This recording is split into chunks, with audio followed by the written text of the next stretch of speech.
સુરેન્દ્રનગર જિલ્લા કલેક્ટર કેસી સંપટે થાનગઢમાં 8 વર્ષથી ગોકળ ગતિએ ચાલતા ઓવરબ્રિજની કામગીરી અંગે રૂબરૂ મુલાકાત લીધી.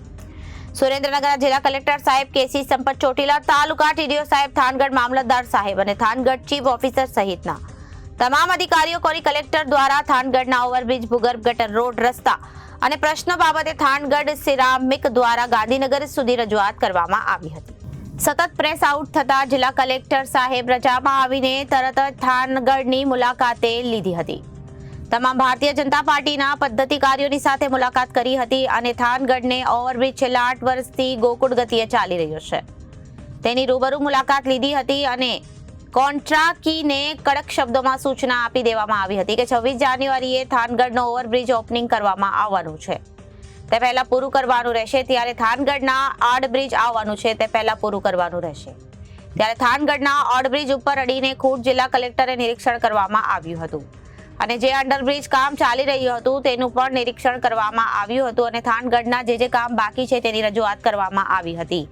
ખાસ કરીને કોંગ્રેસના પ્રમુખ મંગળભાઈ ભગતે ખાસ જણાવ્યું હતું કે સાહેબ, આપ જ્યારે આવો ત્યારે થાનગઢના પ્રશ્નો બાબતે અમને પણ બોલાવો, કારણ કે સત્ય હકીકત નિવૃત્ત પક્ષના નેતા તમને આપશે અને શાસક પક્ષના નેતા નહીં આપે. અને આજે થાનગઢને પ્રજાને લીલા કલેક્ટર સાહેબ ખુદ રૂબરૂ મુલાકાત લેતા વેપારીઓના આગેવાન પ્રકાશભાઈ મહેતાએ જણાવ્યું હતું કે હવે બ્રિજનું કામ પૂરું થશે તેવું અમને પૂરેપૂરો સંતોષ છે, કે કારણ કે અત્યાર સુધી અમને એમ જ હતું કે હજી આ કામ 1-2 વર્ષ ચાલશે. ત્યારે આ સમયે ભારતીય જનતા પાર્ટીના આગેવાન વિજયભાઈ ભગત, નીનાબેને ડોડિયા અને લક્ષ્મણભાઈ અલગોતર, જયરાજભાઈ ખાચર, પ્રતાપભાઈ ખાચર, જીતુભાઈ પૂજારા અનેક આગેવાનો હાજર રહ્યા હતા. આ સમયે કોંગ્રેસના પ્રમુખ મંગળભાઈ ભગત પણ હાજર રહ્યા હતા.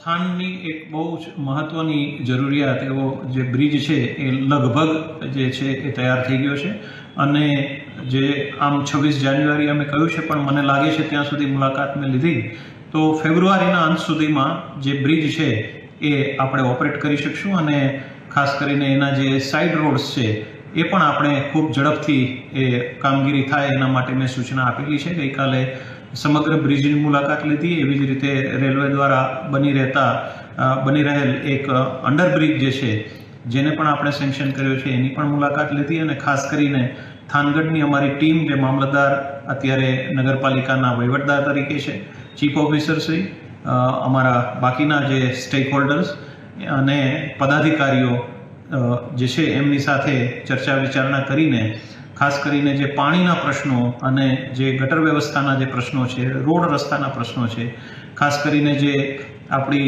થાનગઢમાં જે ઉદ્યોગો આવેલા છે, સેનિટરીના ઉદ્યોગો, એના જે પ્રશ્નો છે તો એના બાબતે ચર્ચા વિચારણા કરી છે. એક થાનગઢ બાયપાસ થઈ શકે એવી પણ સાઇટની મેં મુલાકાત લીધી છે. રિપોર્ટર મહેશભાઈ ઉતેરિયા, ABC ન્યૂઝ, સુરેન્દ્રનગર.